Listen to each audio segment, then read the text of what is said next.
After dropping $10,000 to bail my mother out of debt, I walked into the family dinner expecting, maybe, a thank you. Instead, she held up my sister's store-bought flowers and cried, "This is the kind of love you can't buy." Everyone toasted while I sat there, staring at my bank statement. 2 years later, when she lost her house, she was leaving voicemails I never returned. I'm the oldest of 3. Our dad left when I was 10. No explanation, no warning. Just gone. One day he was there watching football in his recliner. The next day the recliner was empty and Mom said he wasn't coming back. We lived in Akron, Ohio. The house wasn't big, but it was home. It had this ugly green carpet that never matched anything, and the kitchen light flickered unless you smacked it. That house held our lives, even if it was falling apart. After Dad left, my mom changed. Not all at once. She still hugged us goodnight and packed our lunches. But there was a hardness in her face that didn't used to be there. She smiled less. She cried behind the laundry room door more. And she expected me, not Tara or Mike, to carry the load. I was 13 when I got my first part-time job mowing lawns. I gave half the cash to her. She never asked for it, but I knew she needed it. That's how it was for the next 15 years. She never asked. She just sighed loud enough, cried just enough, made sure I knew when she was drowning. I always jumped in. Fast forward to 2 years ago. I'm 31, living with my girlfriend, trying to finally build something for myself. New job, okay pay, some savings I was proud of. And then I get the call. Mom's voice was shaky. It wasn't fake. That's the part that messed me up. I'm gonna lose the house. I don't have it anymore. I thought I could catch up, but the credit cards, the mortgage, they want everything. I don't know what to do. Please, honey. I don't want to lose the only thing I have. I didn't even ask how it happened. I didn't say, "Did you spend too much?" or "Why didn't you call me sooner?" I just told her I'd fix it. I emptied most of my savings. $10,000, wired straight into her account. She texted me a heart emoji and said I was her angel.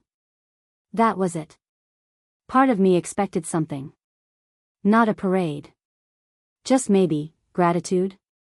A real thank you? A dinner, maybe, where everyone raised a glass and said, "You saved her."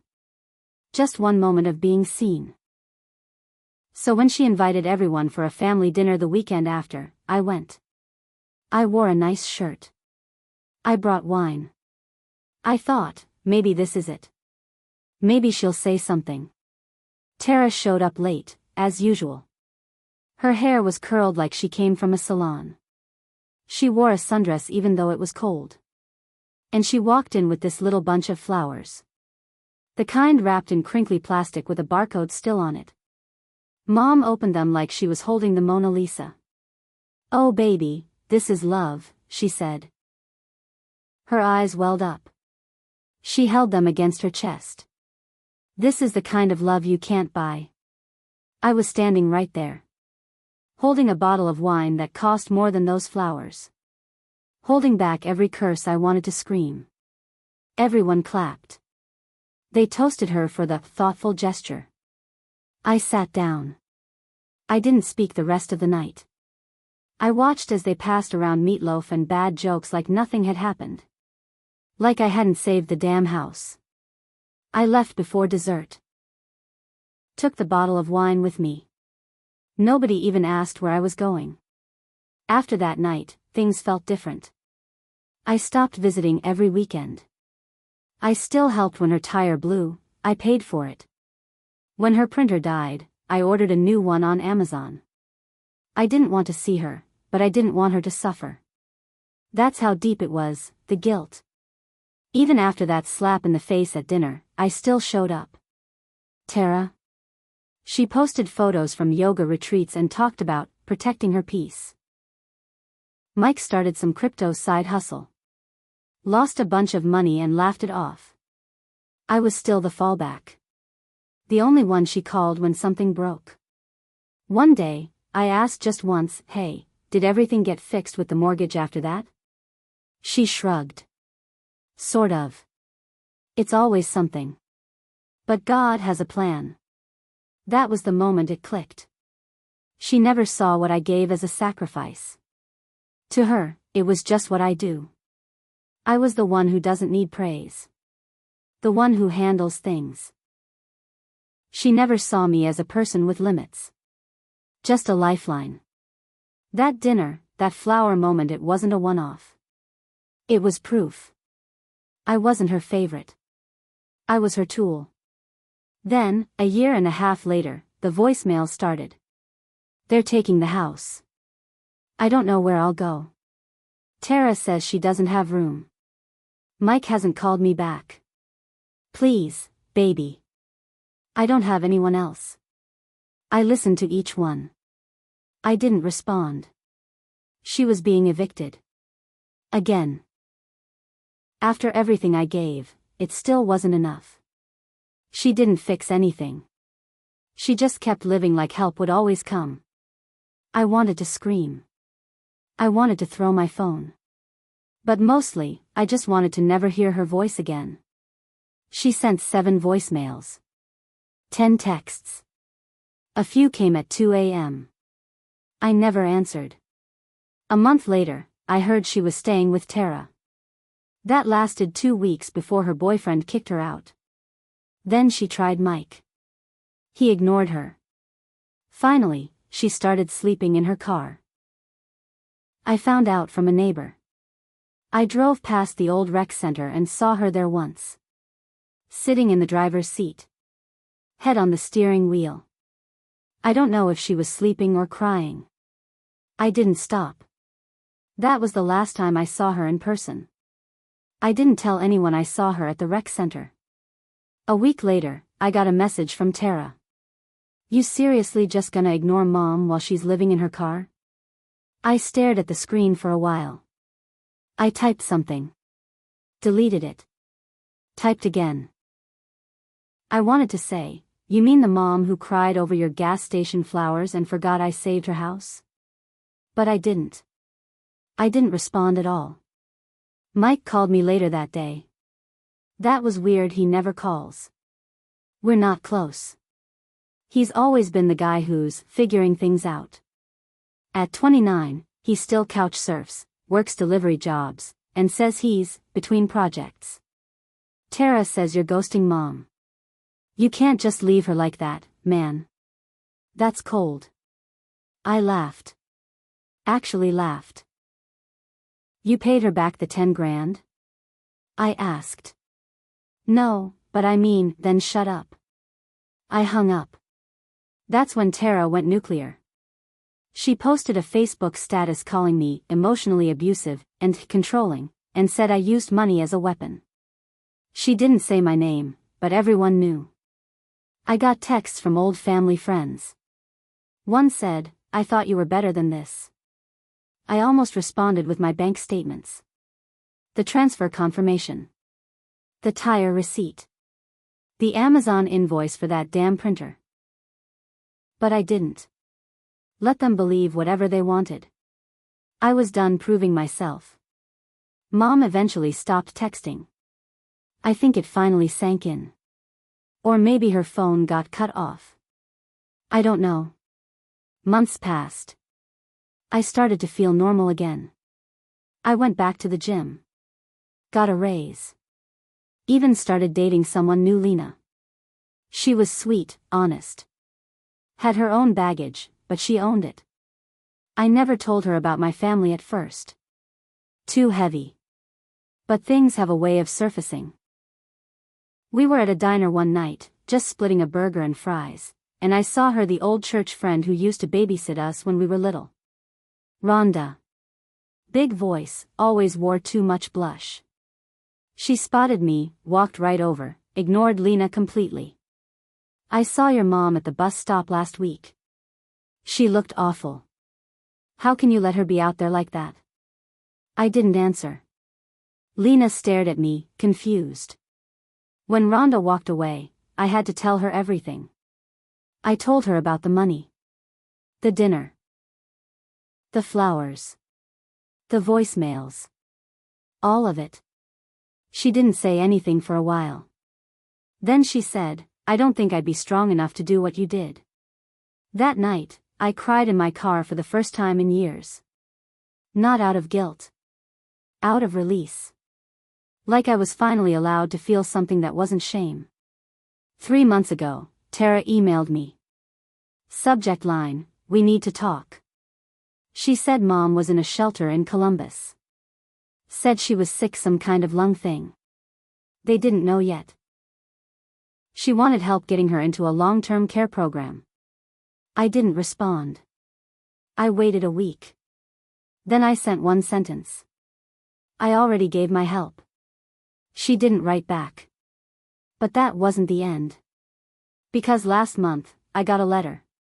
A real, physical letter. No return address. But the handwriting, I knew it was hers. My mom's. Inside was a single piece of paper. "I was wrong. You were right. I'm sorry I never said thank you. I'm sorry I took and took. I don't know how to undo what I did. But I know you don't owe me anything anymore. I'm not asking for help. I just wanted you to know I see it now." There was no "Love, Mom." No signature. Just those words. And that's when everything started to twist. Because 2 weeks later, Lena came to me with something. She was at a market in Columbus, getting produce, and she swore she saw my mom wearing an apron behind a food stall. She didn't approach. Just watched from a distance. She looked okay. Tired. But not homeless. I thought maybe Lena was mistaken. Until she showed me the sign above the stall. It said, "Carol's Kitchen." Carol. My mom's name. Turns out, someone had helped her. Not Tara. Not Mike. Not me. Someone else entirely. And suddenly, all the guilt I buried came rushing back, but not in the way I expected. Because now, I wanted to know, who the hell helped her? Why didn't she tell me? What was she hiding now? I didn't sleep that night after Lena told me. Carol's Kitchen. Just those words played on repeat in my head. The letter made sense now. She wasn't saying goodbye. She was saying, "Don't come find me." That was the part that messed me up. After years of being her safety net, the moment she finally stood up, she didn't want me to see it. I wasn't sure if I felt proud or pissed. The next day, I called Tara. First time in months. She picked up like she'd been waiting. "So you finally decided to give sh*T. Did you know she's working?" I asked, cutting her off. Silence. At a market, I added. Carol's Kitchen. Sound familiar? She let out this annoyed breath, like I'd just interrupted her manicure. Yeah. I knew. I froze. You knew and didn't say anything? Why would I? You made it clear you were out. I wasn't gonna run and play messenger for her. You posted about me on Facebook, said I abandoned her. Because you did. But whatever, she didn't want you involved. She said she wanted to do something on her own for once. Can you just let her have that? Click. That was it. That was the answer. My own mother had told my sister, my younger, selfish sister, not to tell me she was okay. That she was working. That she had built something. Because she didn't want me involved. The part that stung wasn't just that she didn't need me anymore. It was that she didn't want me anymore. I waited 3 days. Then I drove to Columbus. Didn't tell Lena. Didn't even say I was leaving town. I needed to see for myself. It took me all of 30 minutes to find the market. It was in an open lot, downtown. A mix of tents and food trucks and folding tables with crafts. Carol's Kitchen wasn't a truck. It was a stall. Wood-framed, red and white checkered cloths. A chalkboard menu, soup, cornbread, sandwiches. And there she was. My mom. Hair tied back. Face thinner, older, but calm. Focused. She moved with purpose, handing out bowls of soup, smiling at customers. She looked like someone else. Not the crying woman from the voicemails. Not the guilt-tripping martyr from our childhood. Just a woman working a job. I didn't approach. I watched from the curb. Then I saw him. A man late 50s maybe. Tall, graying at the temples. He came from the back of the stall and kissed her on the cheek. Not just a friend. Not a coworker.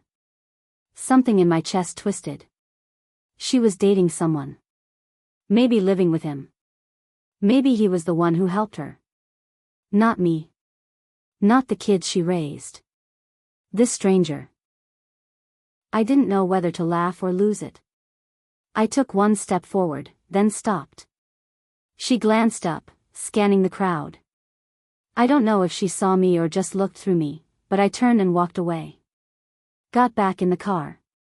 Drove 2 hours home. Said nothing. 2 weeks later, I got another letter. Same handwriting. No return address. If you came to the market, I saw you. I didn't expect that. I'm not asking anything of you. I just want you to know I never forgot what you did. I just couldn't say thank you the way you wanted. Back then, I thought needing help was weakness. Then I thought being strong meant not saying anything at all. Both were wrong. I'm learning. Slowly. I don't hate you. I hope you don't hate me. Still no love, Mom. Still unsigned. But there was something else tucked in the envelope this time. A photocopy of a check. Made out to me. $10,000. In the memo, return what was borrowed. Signed by Carolyn, no longer just Mom. I stared at that photocopy for 10 minutes straight. I couldn't tell if it was a peace offering or a challenge. She'd saved up. Or maybe the man helped. Either way, she didn't owe me anymore. But she also didn't ask to be in my life again. She was drawing a line. And I didn't know which side of it I belonged on anymore. I didn't cash the check. I stared at it for days, trying to decide what it meant. Was it closure? A clean break? Or her way of saying, I'm done being your burden. Now leave me alone. I told Lena everything. Showed her the letter, the check. She asked, what do you want to do? And I said, I don't know. Because I didn't. The truth was, I wanted someone to hurt the way I had. Not physically, but deep down. I wanted Tara to feel what it was like to give everything and get spit on. I wanted Mike to wake up one day and realize he never did a damn thing worth remembering. And I wanted Mom Carolyn to understand that love isn't just about gestures. It's about consistency. And she was never that for me. A few weeks later, karma showed up. But it didn't come knocking at my door. It hit Tara first. She called me out of the blue. I need to talk to you. I almost didn't answer, but something in her voice was off. Turns out, her boyfriend, the same guy who kicked Mom out, got arrested. DUI. He totaled his car with someone else's wife in the passenger seat. Not Tara. She was blindsided. Kicked him out. He took half her stuff, including the savings account she stupidly put in both their names. I'm broke, she said, crying.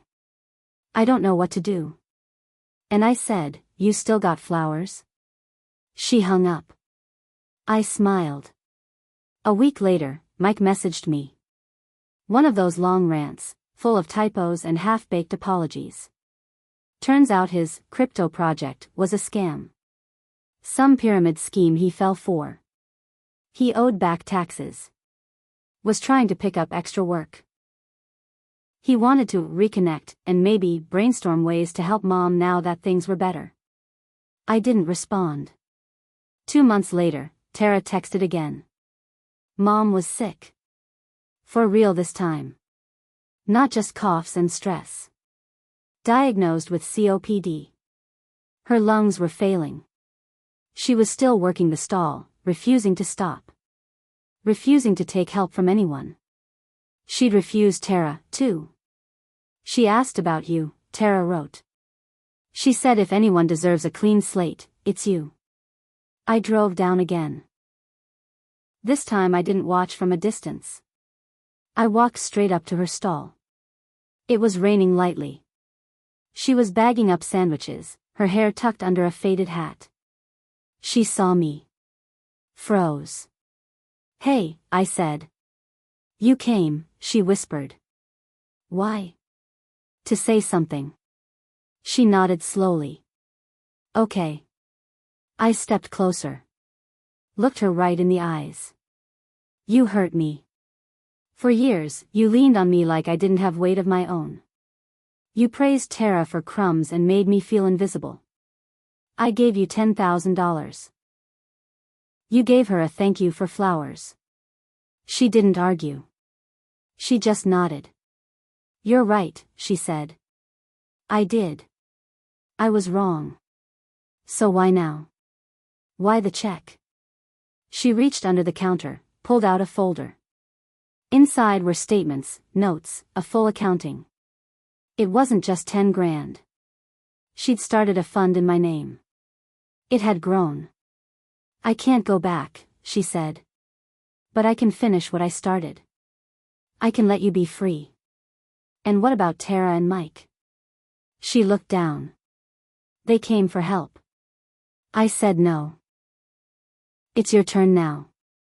My turn for what? To choose if you want to forgive me. Or walk away. I stared at her. This woman. My mother. Carolyn. And I saw it clearer than ever. She wasn't perfect. She never would be. But for the first time in my life, she didn't ask for anything. She didn't guilt me. She just owned it. That was the real apology I'd been waiting for. I took the folder. Not for the money but because it was mine. I left without hugging her. Without saying anything dramatic. Later, I saw Tara's new post online. Something about cutting out toxic family and reclaiming her narrative. No one cared. Mike tried calling again. I blocked him. Mom passed 6 months later. Alone, by choice. She refused to let the hospital call us. The man she was seeing handled the arrangements. Left me another letter, this one handwritten, signed, Love, always. Not perfect, but always. I buried her quietly. No speeches. No crying siblings. Just me, Lena, and a small wooden box. I opened a scholarship in her name, Carolyn's Second Start. Funded entirely from the account she left. Every year, it goes to someone rebuilding their life after hitting rock bottom. No big press. Just quiet help. And I finally got the apartment I wanted. Asked Lena to marry me last fall. She said yes. The check she left? Still uncashed. Framed on my office wall. A reminder that even love with cracks can be rebuilt if you stop pretending the cracks were never there. The real revenge? I stopped needing their approval. And that's something none of them can ever take back.